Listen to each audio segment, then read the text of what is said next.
नमस्कार, सुप्रभात, good morning Bihar. स्वागत है आप सभी का। आप देख रहे हैं मगध संवाद। मैं हूं आपके साथ सुनील बॉबी। हम आपको बिहार के हर खबरों से कराएंगे रूबरू।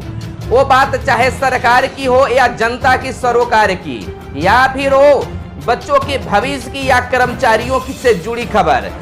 आज आपको बताएंगे फटाफट अंदाज में बिहार की हर खबर। आपको बताएंगे। सबसे पहले शुरुआत करते हैं बिहार की ताजा व बड़ी खबरों के साथ। बिहार समाचार में आज की बड़ी खबर। जदयू में शामिल हुए बिहार के पूर्व डीजीपी गुप्तेश्वर पांडे। बोले नहीं समझता राजनीति, नीतीश का था। बिहार के पूर्व डीजीपी गुप्तेश्वर पांडे रविवार को जेडीयू में शामिल हो गए। सीएम आवास पर मुख्यमंत्री नीतीश कुमार ने गुप्तेश्वर पांडे को पार्टी की सदस्यता दिलाई। बिहार में अगले महीने से विधानसभा चुनाव की शुरुआत होने वाली है। राज्य में 3 फेज में वोटिंग होगी। जेडीयू का दामन थामने के बाद गुप्तेश्वर पांडे ने कहा कि वह राजनीति नहीं समझते हैं। उन्होंने कहा, मुझे खुद मुख्यमंत्री ने बुलाया था और शामिल होने के लिए कहा। मैं राजनीति नहीं समझता हूं। मैं एक साधारण व्यक्ति हूं जिसने अपना समय समाज के निम्न वर्ग के लिए काम करने में बिताया है। गुप्तेश्वर पांडे ने मंगलवार 22 सितंबर की देर शाम बीआरएस ले लिया था। 1987 बैच के आईपीएस अधिकारी गुप्तेश्वर पांडे का कार्यकाल 5 महीने बाद समाप्त होने वाला था। 31 जनवरी 2019 को उन्हें सूबे का डीजीपी बनाया गया था।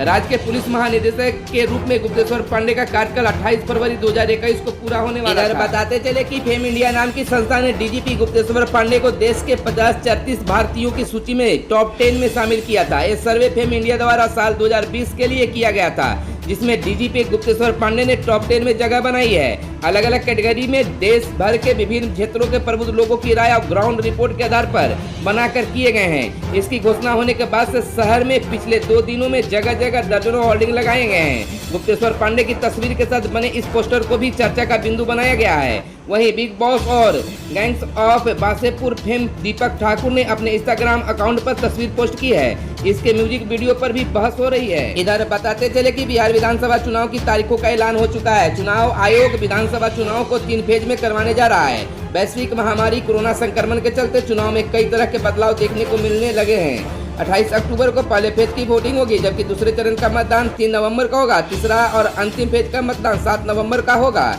वहीं नतीजों की घोषणा 10 नवंबर को होगी। पूर्व केंद्रीय मंत्री जसवंत सिंह के निधन पर सीएम नीतीश ने जताया शोक है। मुख्यमंत्री नीतीश कुमार ने पूर्व केंद्रीय मंत्री जसवंत सिंह के निधन पर गहरी शोक संवेदना व्यक्त की है। मुख्यमंत्री ने अपने शोक संदेश में कहा है कि जसवंत सिंह ने पूर्व प्रधानमंत्री स्वर्गीय अटल बिहारी वाजपेयी के कार्यकाल के दौरान केंद्र सरकार में कई महत्वपूर्ण विभागों यथा रक्षा, वित्त एवं विदेश विभाग के मंत्री के रूप में छाप छोड़ी है। सीएम ने कहा है कि वित्त मंत्री के रूप में जसवंत सिंह ने बाजार हितकारी सुधारों को बढ़ावा दिया। 1960 के दशक में वे भारतीय सेना के अधिकारी भी रहे। 2001 में उन्हें सर्वश्रेष्ठ सांसद का सम्मान भी मिला था। वे भारतीय राजनीति के महान विभूति थे। उनके निधन से राजनीतिक एवं सामाजिक क्षेत्रों में अपूरणीय क्षति हुई है। मुख्यमंत्री ने दिवंगत आत्मा की चिर शांति तथा उनके परिजनों एवं प्रशंसकों को दुख की इस घड़ी में धैर्य धारण करने की शक्ति प्रदान करने की ईश्वर से प्रार्थना की है। बिहार में कोरोना संक्रमितों की मौत की जांच अब WHO की टीम करेगी। बिहार में कोरोना संक्रमितों की मौत की जांच अब WHO की टीम करेगी। राज्य के सभी जिलों में WHO की टीम ने संक्रमित मरीजों की मौत का ब्यौरा जुटाना शुरू कर दिया है। टीम कोरोना संक्रमण के अलावा मौत के अन्य कारणों की भी तलाश करेगी। राज्य में कोरोना संक्रमितों की संख्या 1,78,882 हो गई है, जबकि मृतकों की संख्या बढ़कर 886 हो गई है। इधर बताते चले कि बिहार में प्रति 10 लाख की आबादी पर कोरोना संक्रमितों की पहचान को लेकर राष्ट्रीय औसत से अधिक सैंपल जांच हो रही है। 25 सितंबर तक प्रति 10 लाख की आबादी पर राष्ट्रीय औसत सैंपल जांच 53,021 हुई है, जबकि बिहार में प्रति 10 लाख की आबादी पर 54,828 सैंपल की जांच की गई है। सैंपल जांच बढ़ाने को लेकर राज्य में एंटीजन किट एवं RT-PCR जांच दोनों में बढ़ोतरी हुई है। बिहार में कुल 65,79,427 सैंपल की जांच की जा चुकी है, जबकि देश में 7,02,69,975 नमूनों की जांच की जा चुकी है। बिहार में 1,527 नए कोरोना पॉजिटिव मरीज मिले। संक्रमितों की संख्या 1,78,882 तक पहुंची। बिहार में 1,527 नए कोरोना संक्रमितों की पहचान की गई है, जिसके साथ ही राज्य में संक्रमितों की संख्या बढ़कर 1,78,882 हो गई है।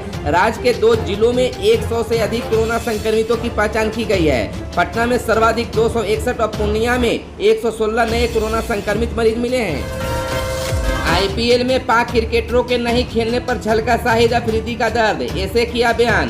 पाकिस्तान के पूर्व कप्तान शाहिद अफरीदी को अफसोस है कि उसके शीर्ष खिलाड़ी इंडियन प्रीमियर लीग आईपीएल जैसे बड़े मंच पर नहीं खेल पा रहे हैं, जिससे उन्हें काफी फायदा मिल सकता था। पाकिस्तानी मीडिया में छपी खबर के अनुसार अफरीदी ने कहा है कि आईपीएल किसी भी खिलाड़ी के लिए अनुभव हासिल करने, प्रदर्शन में सुधार करने और एक्सपोजर के लिए बड़ा मंच है। उन्होंने कहा कि आईपीएल बड़ा ब्रांड है और मैं जानता हूं कि अगर हमारे खिलाड़ी बाबर आजम और अन्य को इसमें खेलने का मौका मिलता है तो वे दबाव भरी परिस्थितियों में खेलना सीखेंगे। दुर्भाग्य से मौजूदा नीतियों के कारण हमारे खिलाड़ियों को यह बड़ा मंच नहीं मिल पा रहा है। इस हरफ फैन मौला ने कहा है कि पाकिस्तानी खिलाड़ियों की आईपीएल से अनुपस्थिति क्रिकेट के कारण नहीं है। कृषि विधेयकों पर अंतिम मुहर, राष्ट्रपति रामनाथ कोविंद की मंजूरी से बने कानून। हाल ही में संसद के दोनों सदनों में पारित करवाए गए कृषि बिलों को राष्ट्रपति रामनाथ कोविंद ने मंजूरी दे दी है। पंजाब, हरियाणा जैसे राज्यों में किसानों के हो रहे विरोध प्रदर्शन के बीच राष्ट्रपति के हस्ताक्षर के बाद ये बिल कानून बन गए हैं। संसद के हाल में कृषि उपज व्यापार और वाणिज्य विधेयक 2020 और कृषक कीमत आश्वासन समझौता और कृषि सेवा पर करार विधेयक 2020 तथा आवश्यक वस्तु विधेयक को पारित किया है, जिसका किसानों के अलावा कांग्रेस समेत विपक्षी दल विरोध कर रहे हैं। बिलों पर वोटिंग के दौरान राज्यसभा में अभूतपूर्व हंगामा हुआ था। टीएमसी सांसद डेरेक ओ ब्रायन सहित विपक्ष के कई नेताओं ने बिल की कॉपी फाड़ दी और आसन के माइक को भी तोड़ डाला था। इसके बाद राज्यसभा के सभापति वेंकैया नायडू ने 8 सांसदों को सत्र के लिए निलंबित कर दिया। उन्होंने कहा, हमारे खिलाड़ियों की दुनिया भर की अन्य लीगों की मांग है। वह अच्छी चीज है कि उसके पास अपनी प्रतिभा दिखाने, अनुभव हासिल करने और शीर्ष खिलाड़ियों के साथ ड्रेसिंग रूम साझा करने के लिए खुद का शीर्ष लीग पाकिस्तान सुपर लीग है। पाकिस्तानी खिलाड़ी 2008 में आईपीएल के पहले चरण से ही इनका हिस्सा नहीं है। वहीं संसद में पारित होने के बाद कई विपक्षी दलों ने राष्ट्रपति रामनाथ कोविंद से अनुरोध किया था कि वह इन प्रस्तावित कानूनों पर हस्ताक्षर नहीं करें। विपक्षी दलों ने राष्ट्रपति को पत्र लिखा था। कांग्रेस, वाम दलों, राकापा, द्रमुक, सपा, तृणमूल कांग्रेस और राजद सहित विभिन्न दलों के नेताओं ने राष्ट्रपति को भेजे ज्ञापन में इस मामले में उन्हें हस्तक्षेप करने और विधेयकों पर हस्ताक्षर नहीं करने का अनुरोध किया। इसके अलावा बिलों के विरोध में कांग्रेस के वरिष्ठ नेता गुलाम नबी आजाद ने विपक्ष की ओर से राष्ट्रपति कोविंद से मुलाकात भी की थी। कोरोना संकट के बीच आज से खुलेंगे स्कूल, करना होगा इन नियमों का पालन। वैश्विक महामारी कोरोना एवं लॉकडाउन को लेकर मार्च से बंद प्रारंभिक माध्यमिक एवं उच्च माध्यमिक विद्यालय का 7 माह बाद आज सोमवार से पठन पाठन प्रारंभ होगा। हालांकि प्रारंभिक विद्यालय बंद रहेंगे, लेकिन नवम, दसम, 11वीं और 12वीं कक्षा का स्वसंचालन अल्टरनेटिव होगा। माध्यमिक शिक्षा निदेशक गिरिवर दयाल सिंह और जिलाधिकारी संजय कुमार सिंह के संयुक्त आदेश पर सोमवार को पटना जिले के सभी माध्यमिक विद्यालय एवं उच्चतर माध्यमिक विद्यालयों में नवम, दसम, 11वीं और 12वीं कक्षा में बच्चों का पठन पाठन कार्य प्रारंभ किया जाएगा, जिसमें बच्चों को मास्क, सैनिटाइजर अनिवार्य किया गया है। पठन पाठन की 2 पाली और अल्टरनेटिव होगा। इधर बताते चले कि आज सोमवार को दसम तो मंगलवार को नवम को होगा। प्रथम पाली 10 से 1:30 बजे तक, दूसरी पाली 4 बजे तक होगा। उच्च विद्यालय बड़रिया के प्रभारी विपिन कुमार ने बताया कि सोमवार के विद्यालय संचालन माध्यमिक शिक्षा निदेशक गिरिवर दयाल सिंह एवं जिलाधिकारी के संयुक्त आदेश पर किया जाएगा। बच्चों का पठन पाठन 2 पाली में अल्टरनेटिव होगा। सोमवार को दसम AB सेक्शन, दूसरी पाली में BD का होगा। फिर मंगलवार को दसम का नहीं होकर नवम कक्षा का होगा। सभी छात्र छात्राओं को थर्मल स्क्रीनिंग कर विद्यालय में प्रवेश दिया जाएगा। जिसका तापमान अधिक होगा उसको इजाजत नहीं दी जाएगी। एक कक्षा में 25 छात्र छात्राओं से अधिक नहीं होंगे। अभिभावकों से सहमति लेना जरूरी है। कोई छात्र छात्रा एक दूसरे का ना तो कॉपी या कलम का किताब का इस्तेमाल करेंगे। पुलिस की वार्निंग, जब्त होगी बॉलीवुड एक्टर की कारों का पीछा करती मीडिया की गाड़ियां। मुंबई पुलिस ने बीते दिन को मीडिया कर्मियों को आगाह किया है कि वे एक्टर सुशांत सिंह राजपूत की मौत से जुड़े ड्रग्स मामले में तलब किए गए बॉलीवुड कलाकारों की गाड़ियों का पीछा करके वे स्वयं और दूसरों के जान जोखिम में नहीं डालें। मामले को लेकर मीडिया की गतिविधियां बीते दिन को तब अपने चरम पर पहुंच गई जब 3 बड़ी एक्ट्रेस दीपिका पादुकोण, सारा अली खान और श्रद्धा कपूर ड्रग्स नियंत्रण ब्यूरो NCB के समक्ष अपना बयान दर्ज कराने पहुंची। बॉलीवुड की एक्ट्रेस जब अपने घरों से निकली तो मीडिया कर्मियों ने उनकी गाड़ियों का पीछा करने की कोशिश की।